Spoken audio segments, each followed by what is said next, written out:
kerguse Influencer.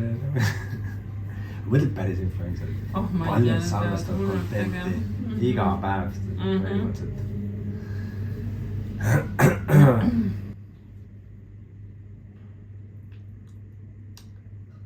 Räägime Vietnamist.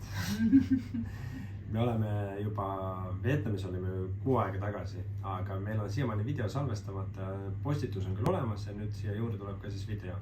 Et me olime Vietnamis Ho Chi Minhis 6 aega, see on Vietnami suurim linn ja mulle seal väga meeldis, sulle ka mõned asjad meeldisid, aga me räägime siin videos siis, mis olid nagu lahedamad asjad ja kohad.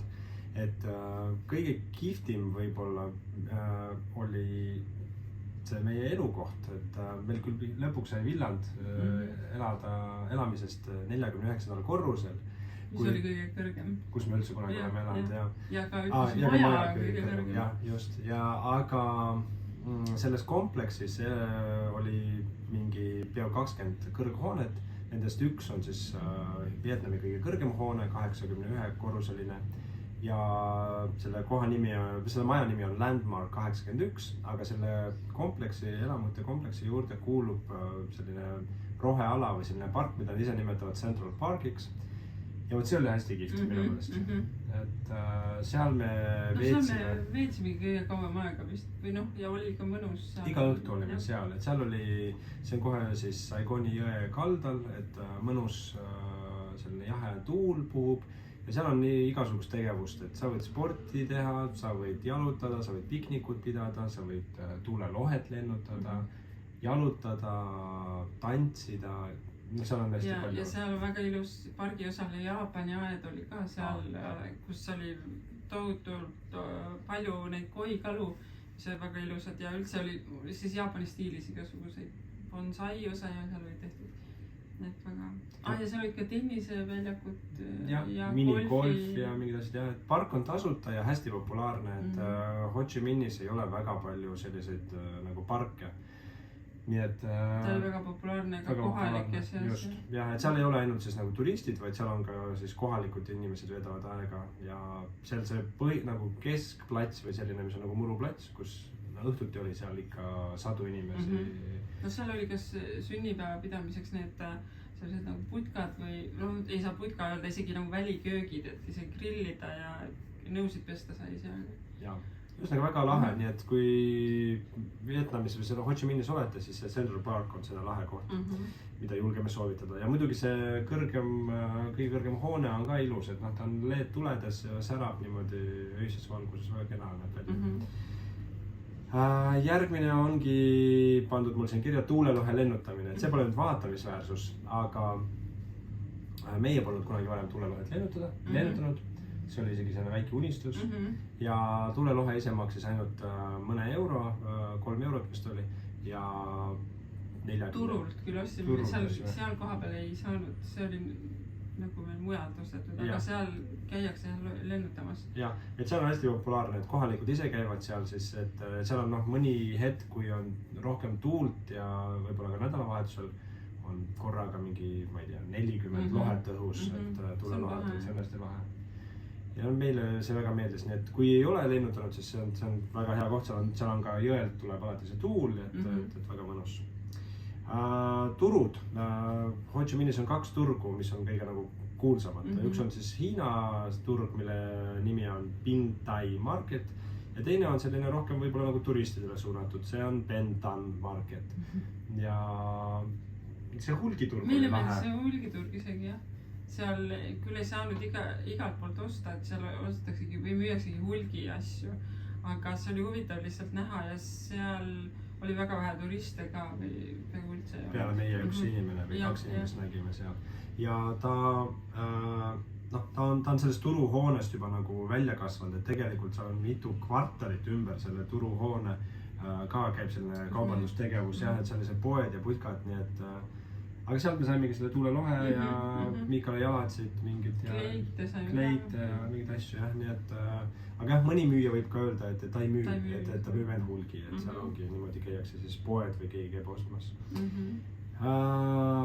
3 asja nagu tegelikult suht lähestikku, need on Ho Chi Minhi Book Street, mis on siis selline väike, kuidas sellest nimetada seda? No nagu raamatu täna, no otsetõlkes ongi raamatu. Jaa, no ta on jalakäijate nagu ala, et seal autodega ei saa sõita, et on põhimõtteliselt 2 tänava vahel selline väike jupp, aga hästi huvitav kontseptsioon. No meenutas võib-olla Telliskivi või on selline, seal oli ka vähekese disaini asju müüdi ja lihtsalt inimesed seal veedavad aega, loevad raamatut ja joovad kohvi ja hästi armas, sest Ho Chi Minh on hästi närvilise liiklusega, hästi ka mürarikas, aga seal kuidagi tekkis see selline vaikne oaas jah, või oli nagu mõnus seal korraks välja astuda sellest.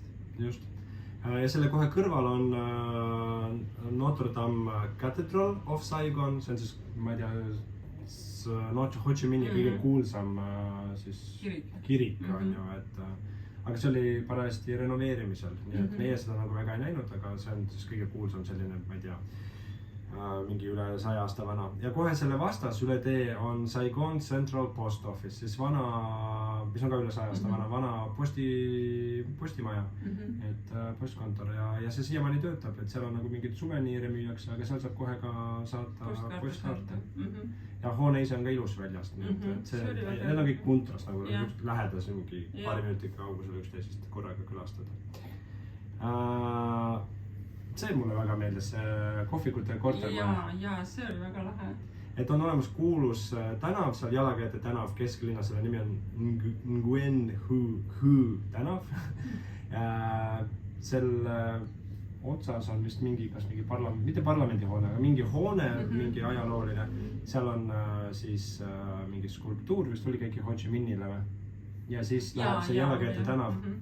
Jalakäijate tänav võib-olla midagi väga huvitavat ei ole, et ta selline päris La Rambla ei ole või nagu Viru tänav, et aga inimesed õhtuti seal hängivad, jalutavad, aga selle ääres on siis kohvikute maja. See oli ka väga lahe, jah. Jaa, et see on selline kontseptsioon, mida ma ei ole kuskil näinud, et see on vana maja võetud, elumaja.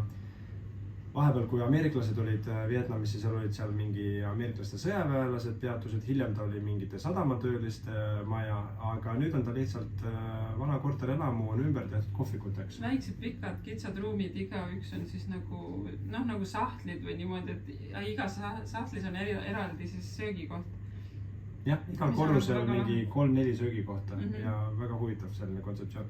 Sa võid ka liftiga minna, aga lift oli tasul. Lift oli tasul, see raha ei olnudki olnud, aga jalutada oli huvitav, siis sa ju saad näha kõiki neid kohvikuid. Ja osades olid korterid ka. Paar korterit oli jah, mis on väga kummaline, sest inimesed ju ka piilevad sinna sisse. Ja me saime seal väga maitsvalt süüa, seal oli üks sushi koht ja siis üks mingi see toonitsa ja see kohvik. Aga see jah, see mõte, et panna nagu hästi palju erinevaid kohvikuid ühte korterelamusse, see on nagu väga huvitav ja mitte kunagi pole varem näinud sellist asja. Nii, mis meil veel siin on? Roosa kirik, selle nimi on Tan Dinh Pink Church. Tan Dinh. No ilus oli väljast ja hästi ilusti oli korda tehtud, et värskelt renoveeritud vist, et Instagrami inimeste lemmikpaik pildistamiseks. Et väga ilusad sellist, ma ei tea, mis on lõheroosa värv või selline hästi kena nagu mingi kreemitort, väga kena näeb välja. Siis me käisime sellises kohas nagu Bin Quai, või ei oska hääldada jällegi, Bin Quai Tourist Village järgi leiabki üles. See on siis selline miniversioon Rocca al Marest, et midagi nagu, midagi... Me ei saanud kõikidesse osadesse, me saime tegelikult ühte osasse, see koosneb 3, sa ütlesid jah, et me saime nagu ühte osasse, aga see, mis me nägime, oli väga ilus seal. Ongi, mulle tundub, Ho Chi Minhis on nagu vähe sellist looduslikku või sellist nagu pargi, või pargid on väga siuksed korrastatud, aga siin see oli nagu metsikum või selline, et sain näha neid lootusi kasvamas seal ja niimoodi puid. Ta oli nagu armas, aga jah, mitte väga suur, et seal tegelikult me tunniga tegime ringi peale ära, et seal midagi väga-väga palju vaadata ei ole, aga seal on hea söögikoht oli hea, sõime seal ja et selline korraks tulla võib-olla sinna jalutama, et jah, aga see on tõsi jah, et Ho Chi Minhis ei ole väga palju selliseid suuri parke, kus nagu hängida pikemalt või jalutada, et neid ei ole jah, võib-olla väga palju. No järgmine ongi. Looma- ja botaanikaaed, jah. See botaanikaaed oli küll. Just, et loomaaed nagu võib-olla on veits vana ja veidi kulunud, et kohati ka kurb selline, et need nii-öelda siis puurid või ma ei tea, mingid need kinnised alad, need ei olnud nagu väga kenad. Ainuke tore oli seal, me saime toite, seal sai osta burgandit ja sai toita kaelkirjakut, mis oli väga kihvt. Aga sulle meeldis see botaanikaaed just? Jaa, botaanikaaed oli, vot seal oli küll ilusat loodust või sükest vaba. No mulle meeldib, kui on nagu metsik tunne, sa tunned, et sa oled linnas, aga sul on ka sellist lapike veel jäetud mingit puutumata seda, aga seal oli ilus, seal oli bonsaide osa oli eraldi väga, seal olin kaua, vaatlesin ja siis oli orhidee, see kasvuhoone ja mingid kohad, mis nagu... Ja hästi odav muidugi, ma ei mäleta, mis see pilet maksis, 6,5 eurot on 3 peale, oli kõik see botaanikaaed ja loomaaed kokku, nii et selline koht ja siis viimane, see ei ole võib-olla nüüd kõige mingi olulisem koht Ho Chi Minhis, on selline koht nagu Saigon Outcast, et kui sa oled selline valge turist, kes on sattunud Ho Chi Minhi või elad seal, on ju, ja tahad rohkem siis seda läänelikku hõngu ka tunda, siis on selline, see on nagu mini telliskivi variant, et ta hästi väike tegelikult, et seal on mingi baar, mis oli üsna populaarne, seal oli väga palju, olid ka vietnamlasi, aga väga palju just valgeid turiste. Ja kõlab läänelik muusika ja saab osta õlut ja ma ei tea, mingid kokse ja seal on mingi selline ronimissein tehtud meelelahutus, aga see oli ka kõik, tegelikult on midagi väga olulist ei olnud. Mis võib-olla on, et selle Saigon Outcasti ümber on hoopis teistsugune linnaosa. Et kui ülejäänud Ho Chi Minh on tõesti hästi närviline, nagu sa ütlesid, hästi kiire, siis seal nagu oli rahulik sellepärast, et seal olid nagu kallimad majad ja sellised villad, et seal ei olnud väga suurt liiklust ja huvitav oli neid vaadata võib-olla neid maju. Aga kokkuvõttes siis, mitu punkti saab Ho Chi Minh või mis sa ütleksid, mis on Ho Chi Minhi kõige, lisaks nende vaatamisväärtustele kõige suuremad plussid ja miinused? No vot, siis kui ma lahkusin sealt, nüüd on, me oleme tegelikult palil käinud juba, et seda on raske nagu, mulle, ütleme, ta meeldis enne rohkem, kui ma nüüd paliga võrreldes, siis ma ei saa, ilmselt langeb veidi, aga mulle jah, see närvilisus, see ajas veits hulluks nagu see, et sa pead üle tee niimoodi, veits nagu eluga riskides jooksma, et see oli minu jaoks kõige suurem miinus, et see... Me oleme praegu neljandast Aasia riigis, Tai on ju. Ja Vietnami liiklus on nagu kõige hullum. See on kõige hullum. Siin saab üle tee, aga Ho Chi Minhis sa põhimõtteliselt nagu... Võib surma saada. Võib surma saada, jah. Sa lihtsalt jooksed üle tee ja üritad mitte alla jääda kuhugile, aga vahepeal sõiduvad sinu suunas nagu 100 rollerid, autod ja veokid, nii et see on jah keeruline. Et see oli kõige suurem, aga mis meeldis, mulle meeldiski jah see suurlinlikus samas, et seal, kus me elasime, see sai hästi valitud jah, see Landmark 81, et me seal ümber nagu käisime ja botaanikaaed oli ka meil lähedal, et need olid nagu meeldisid ja mulle väga meeldisid Vietnami söögid, et need on 4 riigist kõige paremad siiamaani, mis me oleme saanud, et väga palju see rohelist süüa, mis on tavaliselt reisides alati, et sa küsid seda salatit, kas saab, aga seal nagu pannakse sulle lihtsalt ja kõik toitude välimus on ka väga ilus. Ja mulle meeldis, et Miika sai tantsutrennis käia, mis oli lahe, et me kogemata sattusime sinna jällegi seal Landmarki selles. Et 10 pallist ma annaks ikka mingi 6 talle. 6? Või 7. No olgu, ma ei tea. Selles mõttes ma ütlen, ma palil, kui ma annan palile 10 ja siis ma pean talle kuidagi. Aga ma olen nõus, et söök oli väga, väga hea Vietnamis. Sai süüa, kui sa tahad nagu kallimalt osta, siis mingi 20-25 eurost sai juba väga nagu sellist restorani kvaliteeti, nagu mingid sushi restorani kolmele me räägime, 2 täiskasvanud 1 laps. Ja sai osta ka selliseid 6 euroseid sööke 3 peale, kus olid ka ülimaitsvad söögid. Võib-olla, ma ei tea, võib-olla välimus pole nii peen nagu restoranis, aga üldiselt väga maitsev.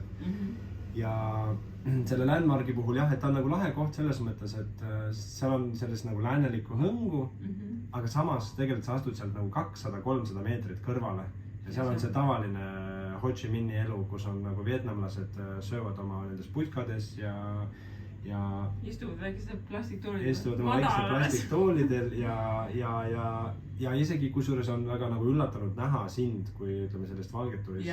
Et näiteks 4 riigist võib öelda küll, et Vietnamis, Ho Chi Minhis oli see üsna tavaline, et inimesed astusid Miikale ligi ja puudutasid teda, mõnikord mudisid lausa, et selles mõttes keegi küsi sinu kui vanema käest, lihtsalt nad on nii huvitatud sellest esiteks valgest inimesest, aga siis kui nad näevad väikest armast tüdrukut, siis nende jaoks on see, et nad peavad seda kohe katsuma. Ja see on nagu naljakas, et seal tegelikult turiste on ikka päris palju, aga siis ju siis need turistid ei jõua igale poole, et jah, niimoodi, aga mulle see närvilisus pikapeale isegi hakkas meeldima või mitte pikapeale, nagu kohe nagu kuidagi tundsin seal ennast normaalselt. Ja mis mulle meeldis Vietnami puhul veel see, et võib-olla vietnamlased pole kindlasti nii sõbralikud ja sellised, ütleme, nõus kontakti sinuga looma, kuigi noh on, et selles mõttes, et kindlasti mitte nagu Eesti inimesed, selles mõttes, et nad kohe teretavad sind ja kõik see on nagu väga kihvt. Aga nad on vähekese võib-olla seisavad nagu võib-olla hoiavad väikest distantsi ja nende puhul on see, et nad väga paljud nägid üsna stiilselt välja, mis mulle meeldis, et sellised kuidagi moodsalt riietatud ja siis samas on ka selline Vietnami nagu hõng seal juures, et näiteks kui nad päris paljud kannavad mingeid pidžaamasid väljas, eriti kui nad tulevad korraks välja, et osta midagi süüa või võtta pakk kulleri käest või seal see söögiasi kulleri käest, siis nad tulevad pidžaamadega välja, aga need pidžaamad on väga ilusad. Aga minu meelest nad käivad ka linna peal. Mõnikord käivad ka linna peal, jah. Võib-olla jääd kodutiirule, et lapsega läheb mänguplatsile ka, aga see ongi nagu minu meelest riietusena aktsepteeritud see stiil. Ja mulle see nagu kõik nagu meeldis kuidagi, see nende selline elegantne nagu suva või selline elegantne ükskõiksus nagu mingi. Ja mulle see kuidagi imponeeris. Nii et me kahjuks ei jõudnud mujale Vietnamis. Ma tahaks kindlasti Vietnamisse, ma tahan tulla kindlasti tagasi, et Vietnamit veel avastada, sest Ho Chi Minh on, ma saan aru ka nagu ikka hoopis teistsugune kui ka teised linnad, et võib-olla. Aga mingid sellist õngu, mida me arvasime, et see on nagu kommunistlik sellised mingi jäänuk või see, et punalippe ja sellised punalippe me oleme rohkem näinud Euroopas isegi, kui et seal ei olnud ja üldse mingid rikšasid ei ole.